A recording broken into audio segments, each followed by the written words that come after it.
Halloween in a Suburb by H.P. Lovecraft. The steeples are white in the wild moonlight, and the trees have a silver glare.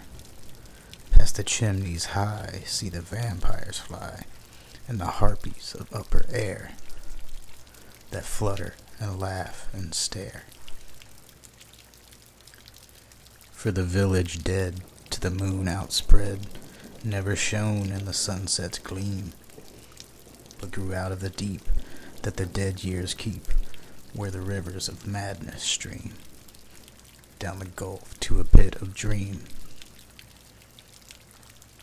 A chill wind weaves through the rows of sheaves, and the meadows they shimmer pale, and comes to twine where the headstones shine, and the ghouls of the churchyard wail for harvests that fly and fail. Not a breath of the strange great gods of change that tore from the past its own can quicken this hour when a spectral power spreads sleep over the cosmic throne and looses the vast unknown. So here again stretched the pale and pain that moons long forgotten saw, and the dead leap gay and the pallid ray sprung out of the tomb's black maw to shake all the world with awe. And all that the morn shall greet forlorn the ugliness and the pest of rows where thick rise the stones and brick shall someday be with the rest, and brood with the shades unblessed. Then wild in the dark let the lemurs bark, and the leprous spires ascend, for new and old alike in the fold of horror and death are penned, for the hounds of time to rend. So what do you think about that? Pretty creepy. Cool, but creepy. Wait, who are you? Mike, who are you? Oh, I'm Aaron. Oh, yeah. Yeah, we're here at the People's History of Horror podcast. That's right. That's a thing. We're here reading Salem's Lot Part 1, The Marsden House, I believe. And yeah, so Mike, is it? You said Mike, right? Yes, it's Mike. Okay.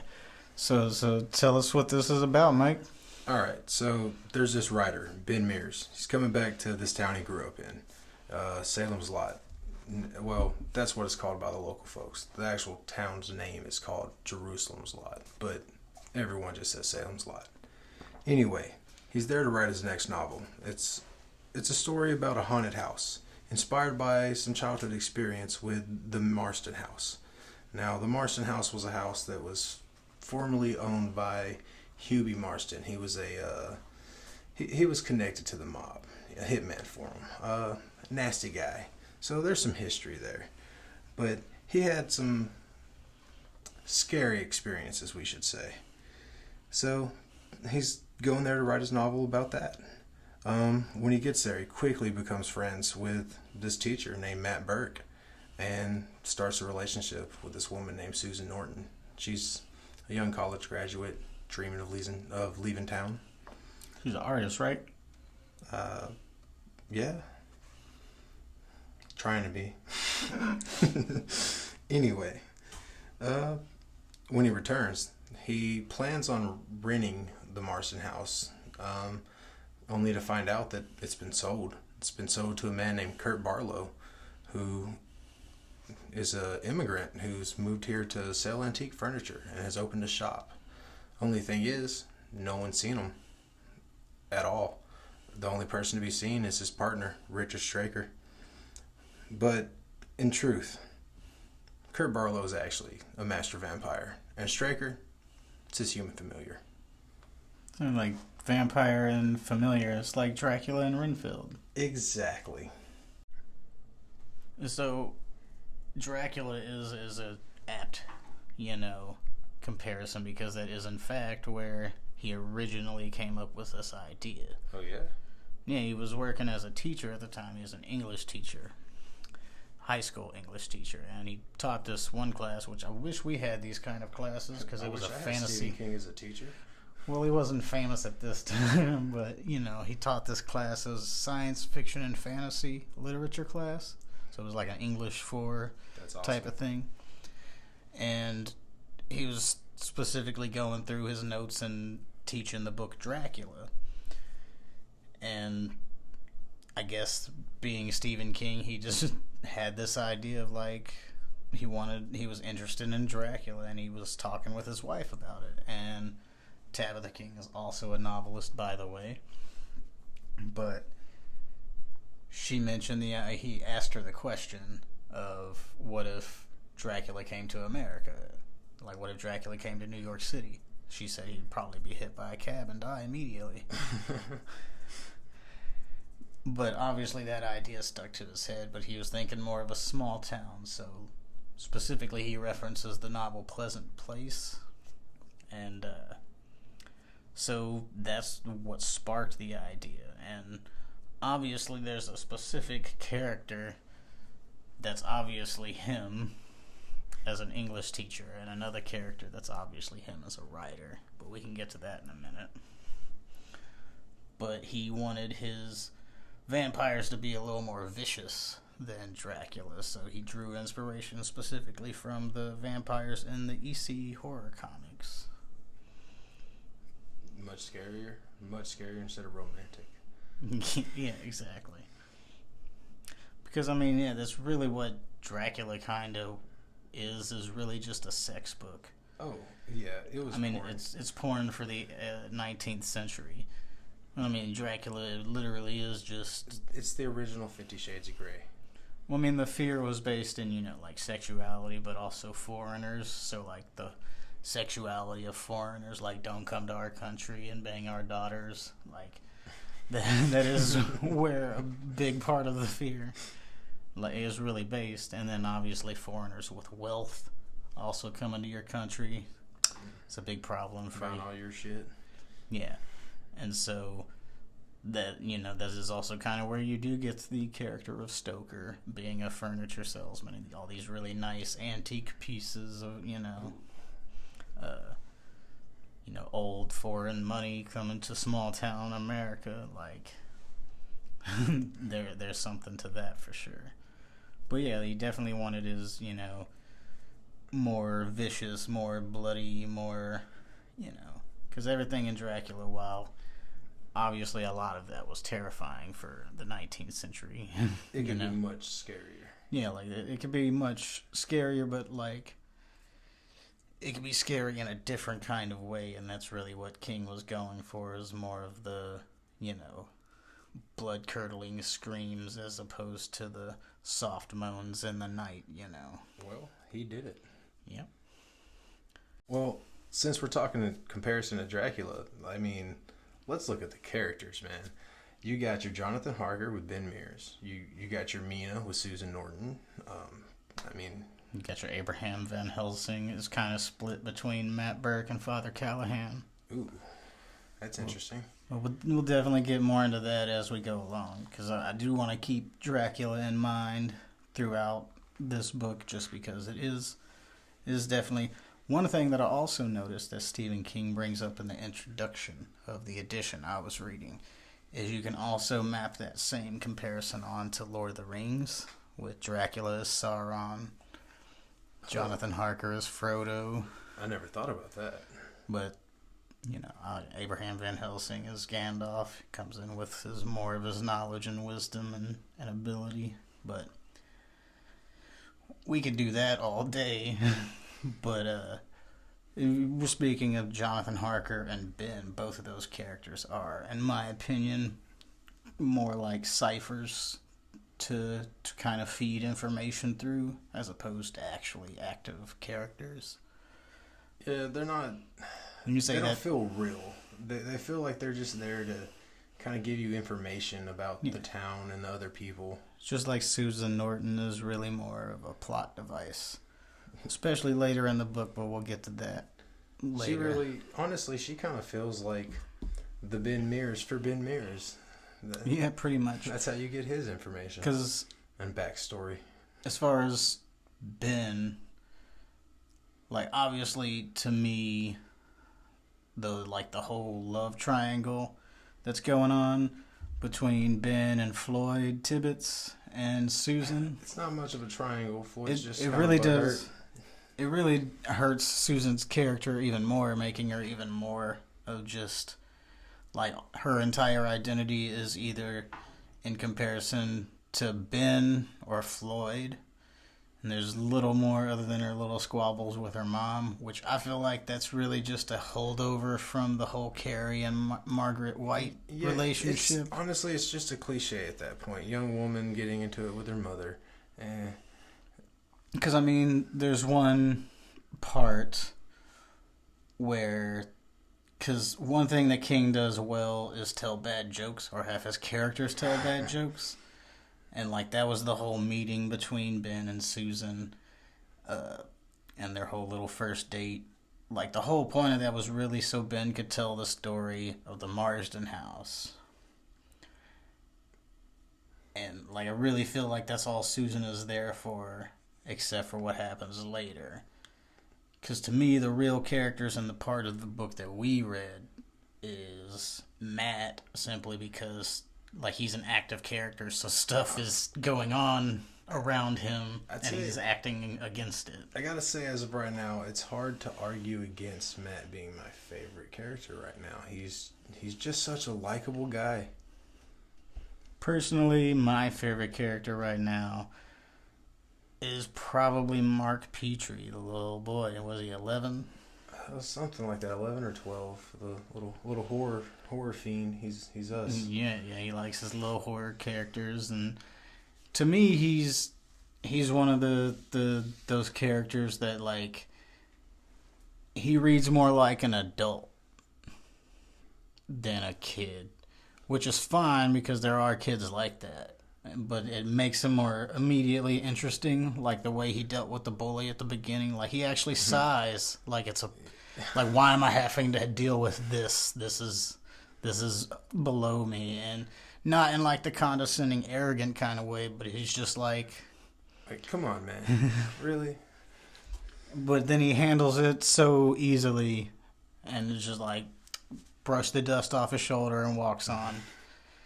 And so, being that he's a kid who likes horror stuff in a town that is currently got a vampire running around in it.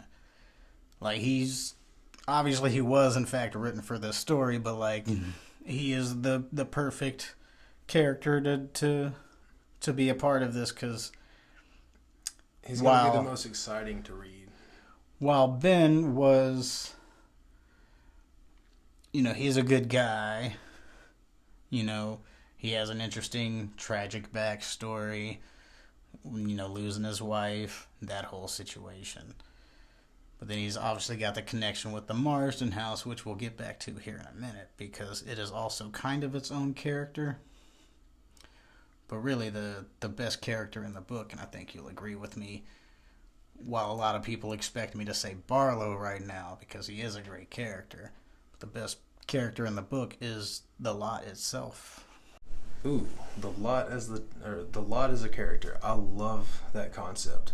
One thing I love about it is that's really the prototype for a King trope to come. You see the haunted house, the house on Newboat Street, the Overlook. Yeah, the Overlook Hotel, the obvious one. Mm-hmm. The Black Hotel, I believe it's called, from the Talisman. I mean, just it's the beginning of one of his tropes. Which the whole town itself really is, because it's kind of the prototype for Derry and Castle Rock. Yeah. Because Castle Rock's coming up just a couple of books after this, and the Dead Zone is where that starts. Yeah. So, and this is really his first attempt at fleshing out a whole town for you, a whole town of characters to fall in love with instead of a small group.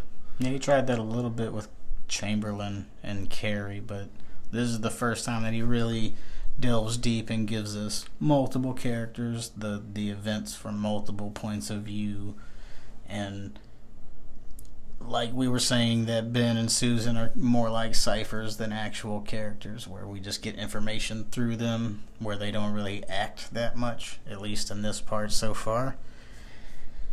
That's not really true about a lot of the other characters. Like, you really get to know, the school bus driver and, what is it, Parker Gillespie, the little sheriff. Oh yeah, the sheriff, and you get to know like the graveyard workers and guys that just go do children. Deliveries and all sorts of random people. The mayor. Mm-hmm. And like I just kind of like that there's a lot of times books are really fast paced and they just action point to action point to action point.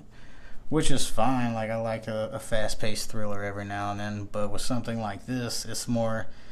It's a slow burn, suspenseful, just ride. You're going to live with these people for a while, and it really helps you experience the events with them, as opposed to just watching things happen to them. Like, you really get in the scene because you've lived with these people for a little bit. You really feel like you've been to this town. You're part of this town. It feels like, oh yeah, that's a town a couple towns over from my hometown, and I've been there. Know it. You know the people.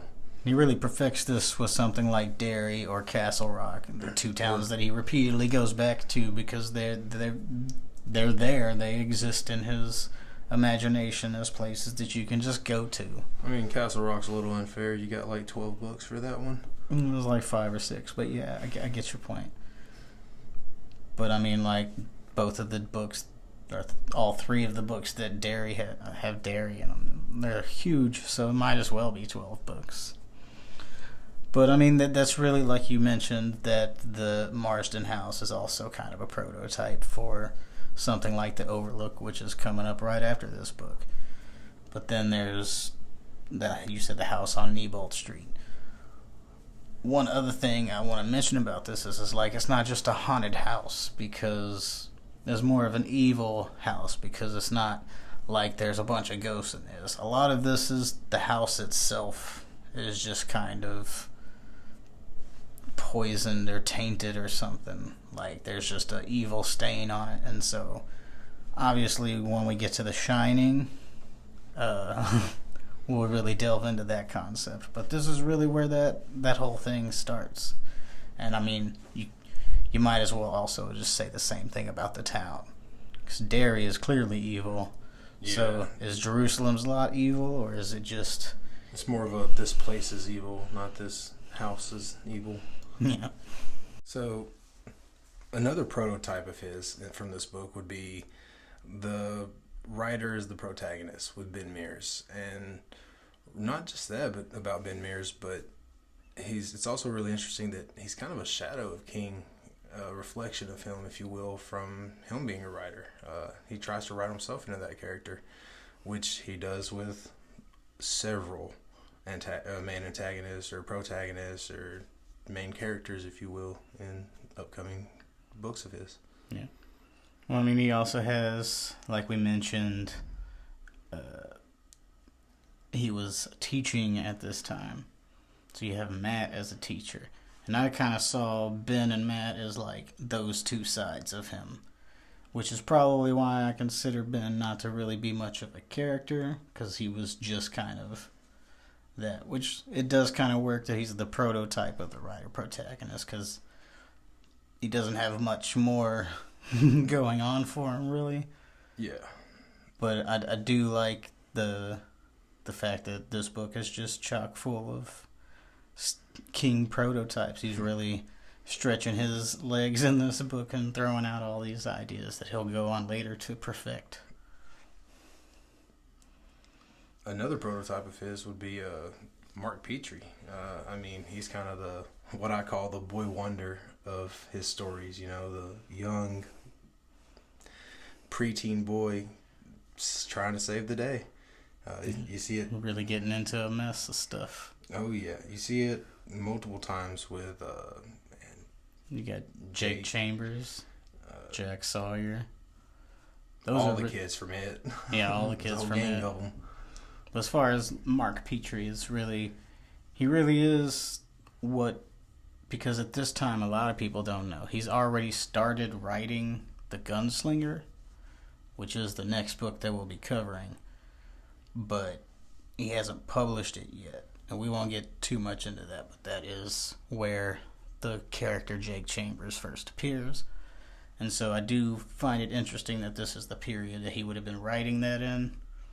So Mark and Jake in that story are basically interchangeable in a lot of ways.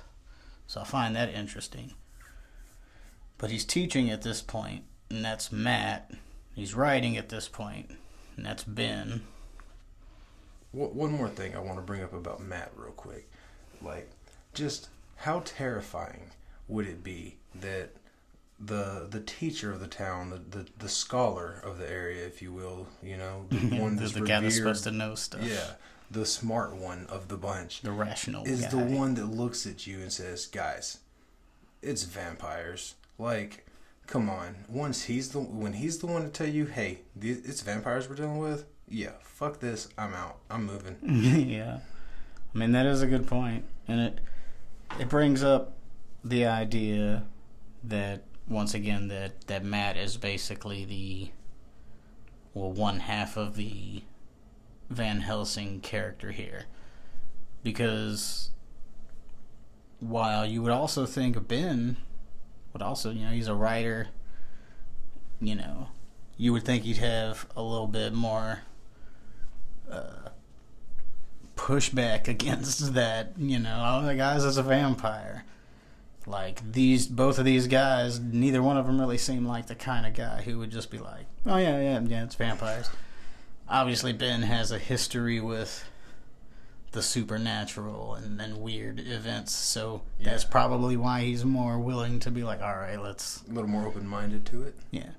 But yeah, like you said, like, both of these guys, the two most educated people in this entire town, are the two that are like, yeah, vampires, that makes sense. Yeah, no, horrifying.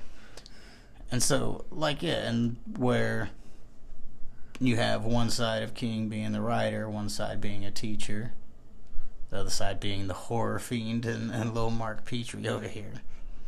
There is another aspect of King that's peeking out in this novel. Must be the alcoholic. Father Callahan, the man of faith in the town, which it is weird before we really delve into that accusation against King that we just hurled out willy-nilly like that. It is interesting that this ragtag group of characters, there's various elements of a kind of, like, there really is, like we're saying, there are different sides of King, and it really kind of reveals his psychology, because little Mark Petrie, there's a quote that he puts in there when, after he finds out that his friend is missing and his friend's little brother is dead. The Glicks. Yeah. Like, I guess this is his first real experience with death and loss and that kind of thing. And there's a quote in there that he says, understand death, that's when the monsters get you. And clearly that's really also one of King's themes, is that's when the monster gets you. And we mentioned in the last episode death as the villain, or the apathetic onlooker, or whatever, however you want to. We were saying grief might be the villain of Pet Sematary. Yeah, he's great at writing villains that aren't actual villains, but things that everyone deals with, such as death and grief, just monuments of life. Mm-hmm. And so, reading through the rest of this book, one theme that I kind of that we were touching on here, that I kind of want to leave in everyone's mind, is the idea that, Ben and Matt are the rational guys, but they're the ones that just jump right into everything. But it's really more than that. Is that the three characters with imagination are the ones that accept that it's vampires. Yeah. Whereas everyone else in town's all proper and prim and perfect and everything, and they just are completely oblivious to some rather obvious signs, let's be real. Some kids went missing, some people got sick. Yeah, because like King does balance really well between the obviousness of what's going on, there's vampires and everything, but he keeps the suspense. Like, even though we know what's going on in Matt's other room, he makes it believable that the town doesn't know. You know, because they would not assume that's what it is. It's a sex pervert, not a vampire. Yeah. Like, obviously, that's what people exactly. would... Whereas most novels and movies, anything with a situation like this, it's kind of you watch it and you're like, come on, you guys are oblivious. Like, there's no way in reality. Yeah, why would you walk up the stairs? Yeah. Like, there's no way out up there. But he keeps it... He makes sure it still feels real enough. Well, it's because all of these other characters do kind of feel real. The town feels like the town that you grew up in. You know, some of these people are your neighbors. That's how they would react. You know, they gossip, you gossip. Yeah, you can relate to them, so you do kind of get into, like, I'm just another member of this community. So when they get, you know, they start saying crazy things, like, you start, like, of course, Ben Mears and Matt, it's not vampires, that's crazy, but obviously you know you're reading a horror novel. So we mentioned King was writing at this time, and he was teaching at this time. He was also drinking at this time, which is why we say Callahan is another side of him, because he was really struggling with alcoholism at this time, which is where, you know, the way that he fleshed out Callahan even stuck with Callahan longer than he kind of should have in this novel, and we'll get into that later. But one thing is, Callahan isn't the last time that he really deals with a character that's struggling with alcoholism. It's just, once again, another prototype, just like the rest of this book seems to be. Just a prototype for the King novels to come. Yeah.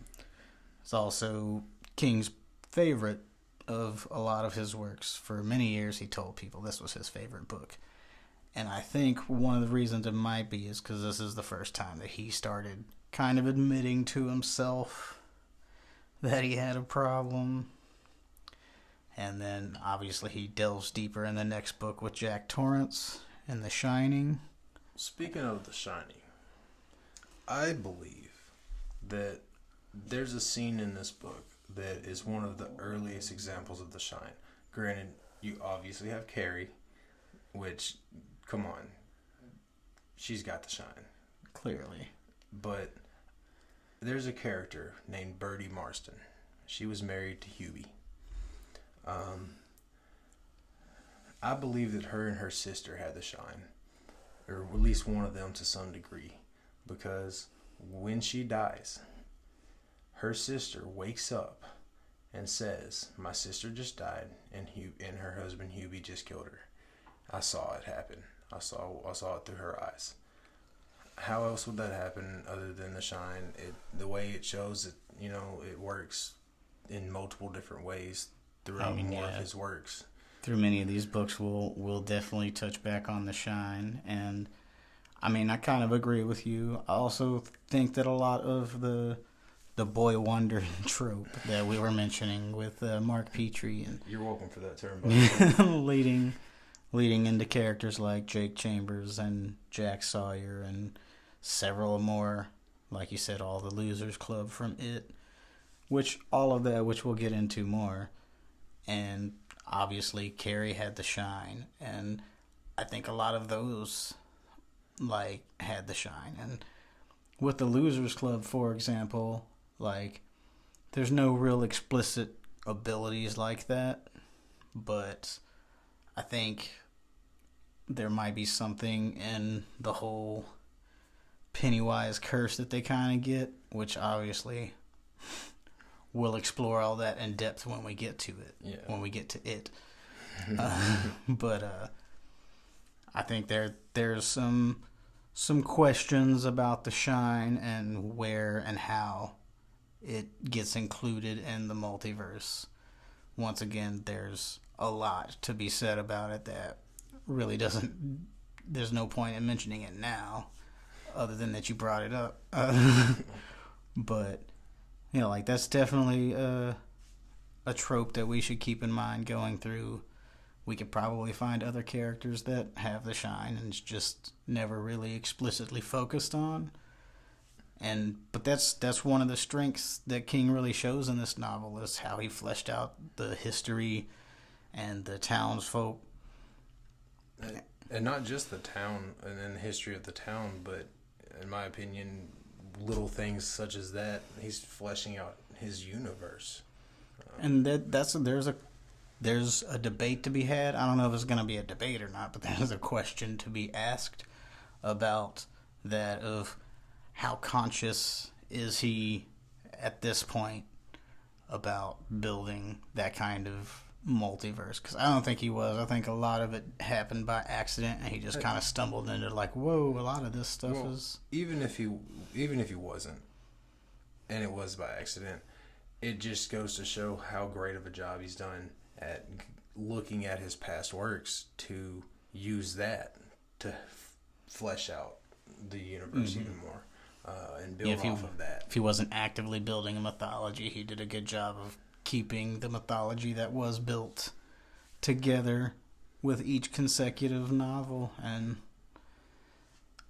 however it happened, either way, it's brilliant, and we'll definitely dive deeper into all of that. One last thing I did want to mention here is like I said, this is his second published novel, but he had written several things, including under the pen name Richard Bachman, but at this point none of those had actually been published yet. But that's kind of where he would be going soon. His editors and publishers told him that once he started pumping out books after this, that he had to slow down, and he's like, I'll just put out some of these under a different name. That's one way to do it. It worked, at least for a while. But I do want to, as we are continuing with the Salem's Lot analysis and get further into the book, one thing to keep in mind is this is the book where he started making money and started getting his name. Obviously, The Shining is the one that really put him on the map and blew up, but that also happened the same year that the movie Carrie came out. And so this is kind of that in-between book of where in the middle of writing this book, he got a fat check for Carrie, and that's when he knew he could stop teaching. He was going to be a writer, and so there's just that historical element I'd like to keep in mind. The turning point in his career. It definitely was. And so, anything else about Salem's Lot today? Not really. I think we've covered pretty much everything we can cover in part one. It's probably the shortest part, and it's getting really exciting now. So we'll be able to say a lot more in the next one. It'll be a little more action packed. Cool. And so I don't want to get too much into Salem's Lot because we still have a lot more to read and plenty more time to talk about that. But what I did want to do is introduce kind of a new style of video or a new segment, whatever you want to call it, that we're going to do, where we do some book recommendations of stuff that we kind of liked and stuff that we would suggest for you to read. And this isn't going to be part of the normal podcast. We're going to have our own videos coming up on our channel, and maybe some little TikTok shorts and other things such as that. We're going to spread it around. We just want to use this episode to go ahead and introduce this segment, if you will. Yeah, just kind of get this idea out there. Obviously, this time, since we have the time and room, and since we got your attention, we're going to kind of go a little more in depth than we normally would on a quick TikTok or whatever. But we just figured we'd take this time for Halloween, you know, to suggest some spooky books you could put on your reading list. So I'll start with Norman Partridge, his novel, Dark Harvest. Really creepy and interesting. I'll read part of the synopsis here for you, I guess. This says Halloween 1963. They call him the October Boy, or Old Hacksaw Face, or Sawtooth Jack. Whatever their name, everybody in this small Midwestern town knows who he is and how he rises from the cornfield every Halloween, a bloody butcher knife in his hand, and makes his way toward town where gangs of teenage boys eagerly await their chance to confront the legendary nightmare. Both the hunter and the hunted, the October Boy, is the prize in an annual rite of life and death. And so, yeah, I read this rather recently, and, I mean, it's not that old of a book, but, let's see, I think it came out, 2006, so I read it rather recently, though, and, yeah, it surprised me. It's actually pretty damn dark. So, my first suggestion, I kind of want to keep kind of in similar themes to Salem's Lot. So, my first suggestion is going to be the least thematic. It's just great evil. I'm going with The Exorcist. It's a classic for a reason. It's just a great read. But if you don't know, it's about a young girl named Reagan gets possessed by a demon named Pazuzu, and it's about Pazuzu's battle with Father Merrin, essentially, to save the girl's life. So, definitely need to check it out. It's a great book. The Exorcist by William Peter Blatty. It's a great pick. I guess I kind of went with the theme of a bit strange and weird. So my last one was about a scarecrow with a pumpkin head that likes to rise up in Halloween and stalk some young victims. And the next one is by the great Jeff Vandermeer. If you know who he is, then you know how great of a writer he is with the Southern Reach trilogy that a lot of people seem to like. But I actually prefer this one. It's called Born. And it's kind of a post-apocalyptic world in a weird way, but this one has,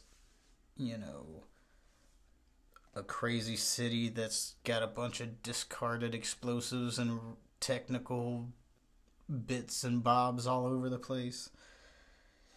There's this weird little thing that this one woman, who's kind of a scavenger in this landscape, and she finds this weird little object, turned out to be alive, and it becomes kind of menacing and a problem. But I don't want to get too into it because a lot of the weird stuff that you'll find in here is just, it's nice to be surprised by it, and so just check out Jeff Vandermeer's Born, and it'll surprise you, but it's also quite creepy. So if you love the whole haunted house and this place is evil vibe, then I suggest checking out Shirley Jackson's Haunting of Hill House.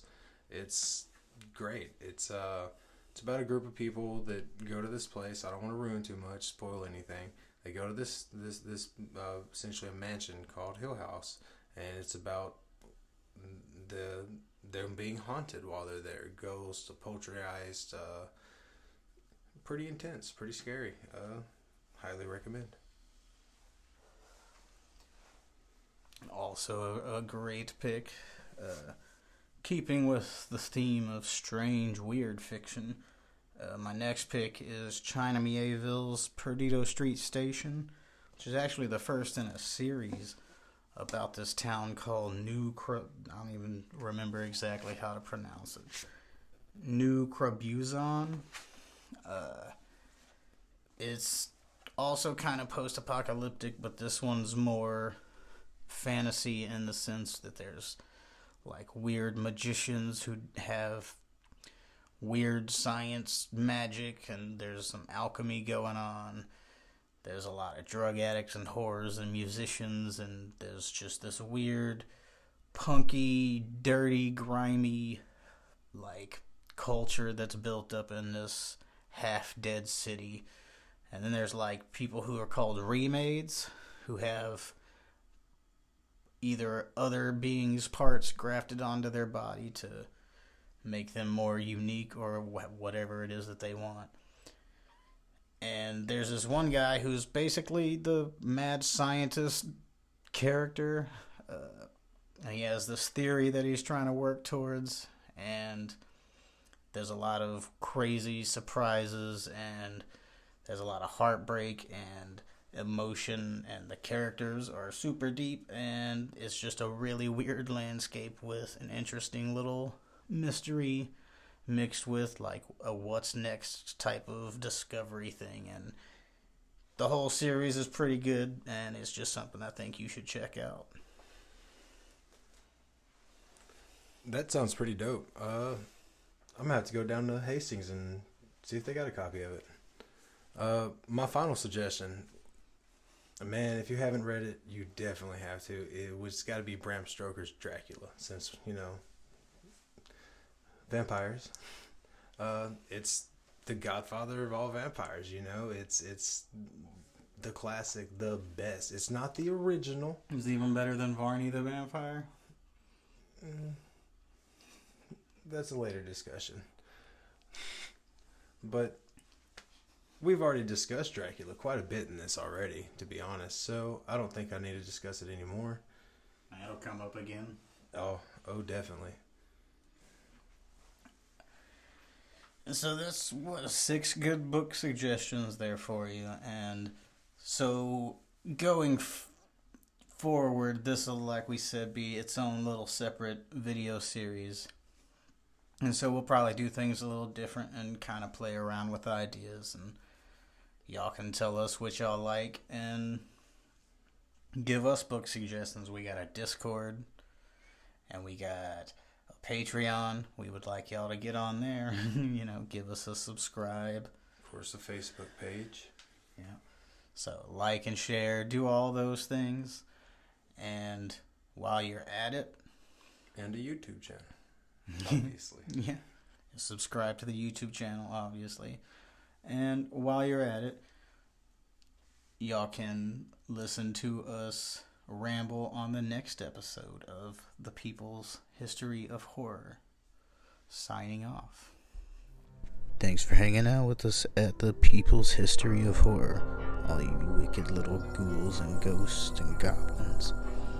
Please come join us on Discord and Facebook and all the things. You can join our Patreon and you'll be able to find us in all the other places soon. Meanwhile, check out the Strange Creation blog and on Patreon at Strange Creation Co. Find all the links in the description. Happy Halloween.